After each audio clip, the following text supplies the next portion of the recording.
listen to me as I say.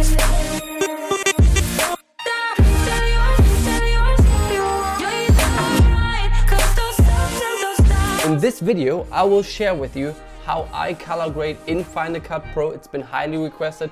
I'll give you a look over my shoulder and share with you 3 basic steps to an awesome color grade. But with no further ado, let's jump right into Final Cut Pro.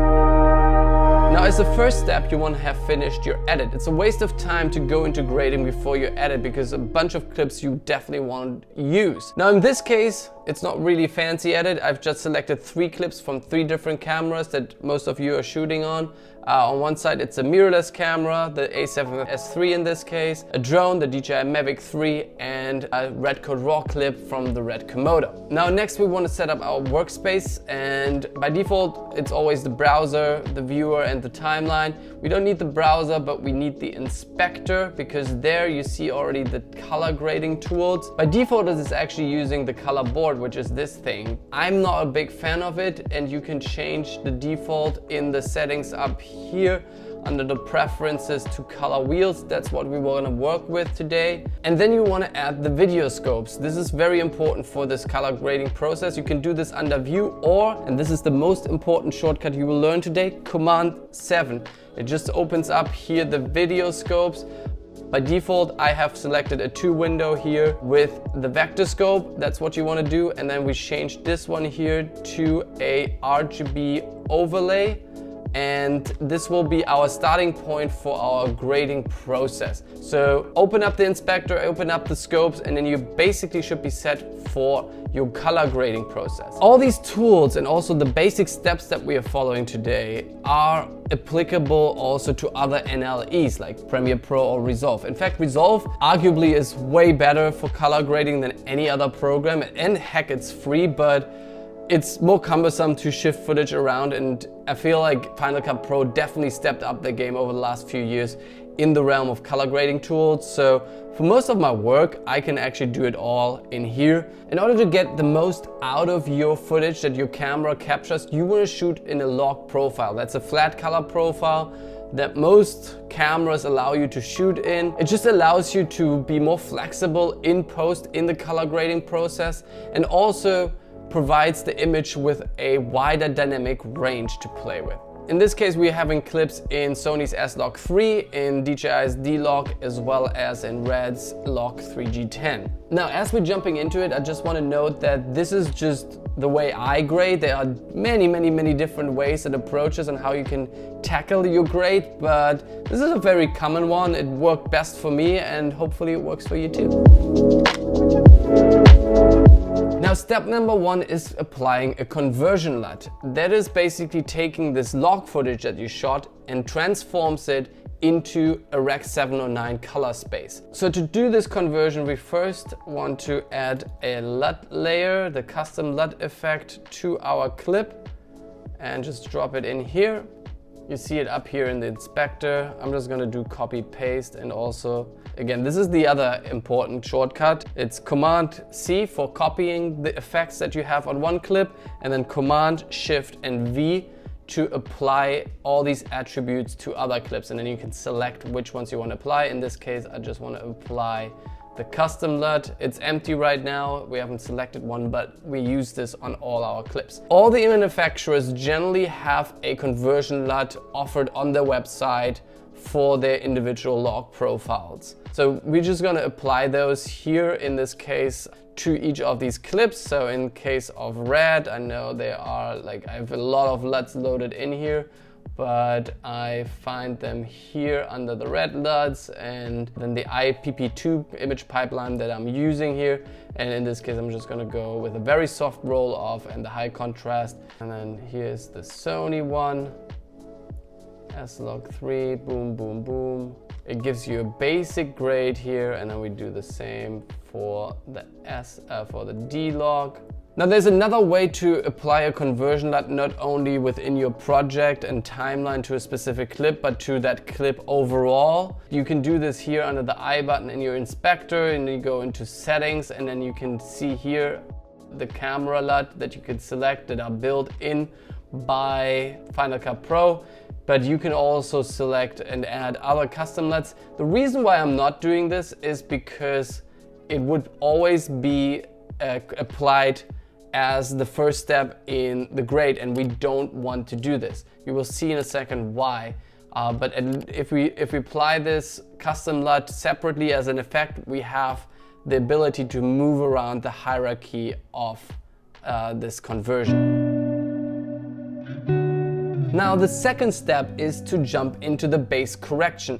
The conversion, as you can see, doesn't give us the most ideal image. It's a basic conversion that works in general, but oftentimes there needs to be some tweaking done in terms of saturation, contrast, brightness. Especially if you want to match footage from multiple cameras that shot the same scene as we're doing here, you want to do this in the base correction to get them all to the same space so that when you apply a look later, it is basically transferable. Now a great clip to show you the impact of a base correction is actually this one here, because it has skin tones.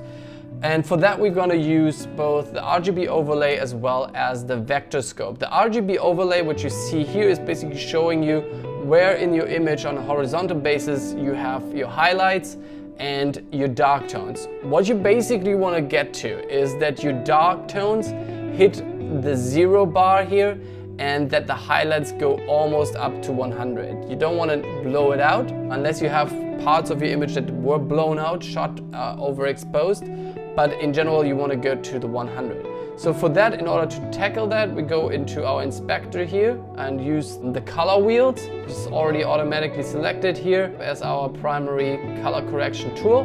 But, and this is important, you want to move this color correction here before the conversion LUT, so that all the changes that you're making are happening not based on the converted image that you're already using, but before.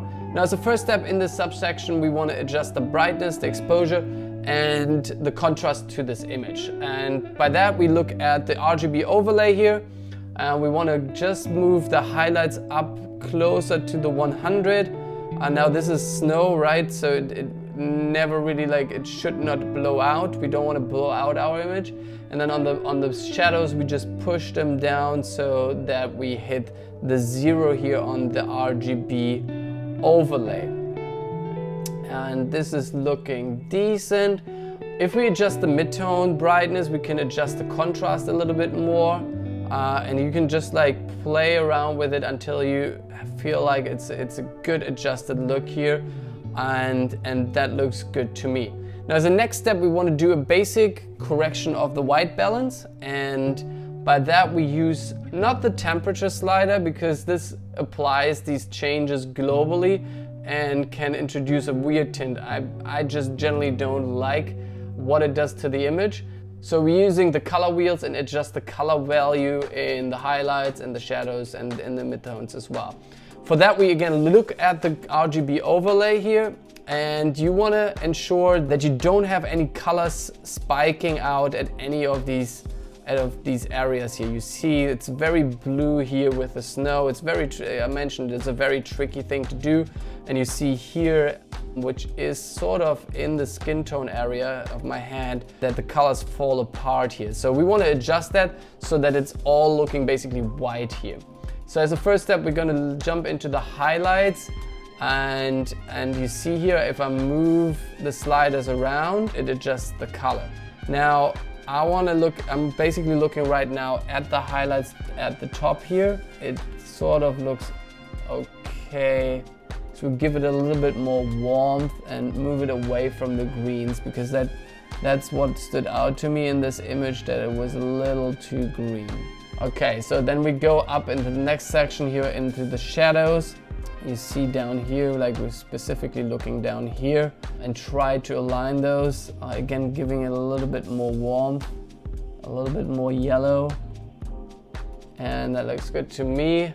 And now we can also adjust the midtones. Again, there's a little bit too much of magenta in here, so that looks okay. Within the color correction, very important is, as I mentioned, the skin tones. In order to adjust the skin tones, I'm actually applying a mask and just draw that mask here to my clip. and just draw out the skin tones here. And then we do that correction again of the skin tone specifically. Here we go. For the skin tones, we're looking at the vector scopes. This is this funny little color circle here. And in the vector scopes, we can enable the skin tone indicator. This shows you where the skin tones should be, and this is for all skin complexions for anyone around the world. You just adjust that towards that. It sits between yellow and red. Now we're looking only at the skin tone here, and clearly they are very much off. So we're going back into our color wheels. In fact, I'm going to apply another color wheel here just for shits and giggles. And here we go. Move this again in front of our custom LUT and our conversion LUT. And now I'm actually selecting here only the skin tones here as the color mask. So here we go. You see this is mostly my skin tones selected. I'm trying not to get too many of the trees. All right. Now what we're gonna do is try to adjust these skin tones here. And one way to actually make this a little bit more clear is by increasing the saturation of the clip. It makes it a little bit easier to see, but we clearly need to introduce, it's a little too red, we need to move it further to the yellows. Let's do this in the midtones. That's generally where the skin tones sit if you exposed it properly. And here we go. So this looks much better to me. Now if I'm taking out the saturation, our clip should already look much better. Like, let's take out the mask. Okay, I just made some adjustments in terms of the saturation here now, just like some minor adjustments so that it looks not like too unnatural. But you see, if we now toggle on and off the effects here, well, this is the log footage before and without just like the color correction. This is the basic correction first, and then the next one with the skin tones, you see it being much more natural. Also, it shows the importance of nailing the white balance in your shot, because there's only certain things you can recover from general H.265, H.264 codec footage, even if it's 10-bit like this one. There are limitations on what you can change. And so nailing the white balance in camera is incredibly important in order to not have to spend too much time in the grading, in the base correction. We can do this real quick here also for these clips here. Again, this is the RGB overlay. So as a first step, we want to add the wheels, boom, move them in front of our correction, and then expand it here. Obviously, like, it's a darker clip here because we were shooting at golden hour, blue hour. We're pulling up the highlights and we're pushing down the shadows. In this case, we also want to introduce more saturation, specifically in the midtones. And as you can see, before, after, the conversion in this case was not very strong, so that's why we needed to do a little bit more work here. And it just goes to show that you can also not work with the conversion LUT, but go straight into the base correction and introduce those colors yourself. I'm going to just like adjust the white balance here as well. Looking at the whites here specifically, and again our RGB overlay. Just going to adjust it here, and then in the shadows. See, before and after. That's the basic correction, very clear and stark example. And then on the red footage, this is where the beauty comes in of raw footage. First of all, it's very contrasty, it's very dark. I'm gonna just bump up the ISO a little bit here. You can do this in red footage here under in the information bucket, and there's red raw settings. And in raw footage, you can adjust the white balance here without any punishment of the image, which is absolutely beautiful. Now this is a little bit more of a stylistic shot as well, because we used blue lights that introduce a contrast to the more orange sparks from the metal saw. But if we just move it a little bit to 6000 Kelvin, I think it takes out a little bit the blues. This looks good to me, so we just hit apply. One tip for clips that are longer takes, which you chop off, for example here my talking head, is actually creating a compound clip, and then in the compound clip you can edit, and later on you can just chop it up, and whenever you do an edit again to the grade here in the compound clip, it applies it to all the clips in your timeline. That is true for the colors as well as audio settings, and that's what I do when I record these videos here and stitch them together. Now, from my experience, editing and specifically color grading is much easier and more enjoyable if you do it on a nice screen. Over the past couple of weeks, I've been trying out this monitor by BenQ, the SW271C, which is a monitor specifically designed for photographers and filmmakers. Disclaimer, the good folks at BenQ sent me this unit to try it out, but they didn't have any input on what I say. But so far I've been really enjoying it. It's making my life a little bit easier. Since I sold my iMac a couple of months ago, I've been only editing on my MacBook monitor, but dang is it nice to have a 27-inch 4K HDR monitor with brilliant color reproduction. Very important for color grading. And as someone who's editing everything on my M1 Max MacBook Pro, it's nice that I can just plug in the USB-C cable and at the same time power my MacBook through that 60-watt power. Oh, and really cool, if I want to quickly adjust the brightness of the monitor or switch between color settings like Rec 709 or Adobe RGB, I can just use this handy puck here. If you're interested in this monitor, I will leave links in the description below. Step number 3, the last step in our color grading process, is to give your images a look. We all know that colors evoke emotions, feelings. Blue is sad, green is lively, red is passionate. You know, there's a lot of color theory out there, but the easiest way to give your images a look is applying a look LUT. And there are many out there that you can find online for free or purchase that you can apply. So there's a first step, we actually apply an adjustment layer. Those adjustment layers are not natively in Final Cut Pro. I'll leave a link to this plugin down in the description below for free. You can just get it there. And we do this in order to apply an effect holistically across your project, or however long you pull that adjustment layer. Into this adjustment layer, we drop a custom LUT. In that custom LUT, we can then select our look LUT. Now in this case, I really like this Casino Royale effect, a look from Trayon Films, and you see immediately when I edited it, it gives this image like this more orange teal look, which we know from cinema because it gives a nice color contrast between skin tones and the rest. It looks a little bit too extreme to me, a little bit too harsh, so I'm just like dropping it down to 55% here in the mix.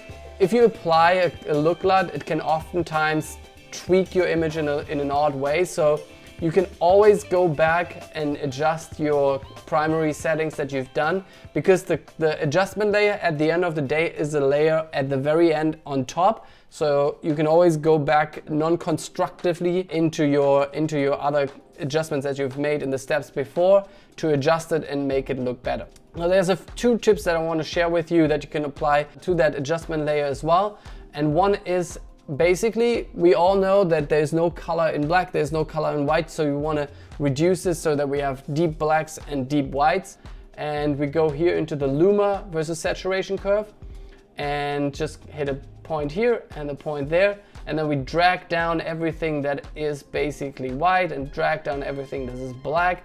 It's very subtle. If you turn it on and off, you see it here happening. It just makes it look a little bit more natural. Also, the second trick, and we want to just add another hue saturation curve to it. I like to keep everything separate so that you can toggle on and off and adjust it later a little bit easier if you want to come back to it. The other piece is if there are colors that are a little bit too extreme in it, you want to adjust the saturation versus saturation curve so that colors that are very saturated are basically desaturated a little bit. So you just like hit a point here and then you just drag down this point here, and what you see specifically if you look at the lights down here, which have these orange blobs, let's just adjust it to this level here. I think that's good. And if I toggled off and on, you see it takes out these hot spots. But with that, I've shared all my basic tips of color grading, the very basic steps with you. If you want to learn more, if you want to jump deeper, If you have any questions, let me know down in the comment section below.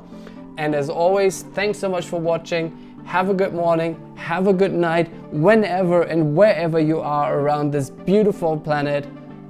Bye bye.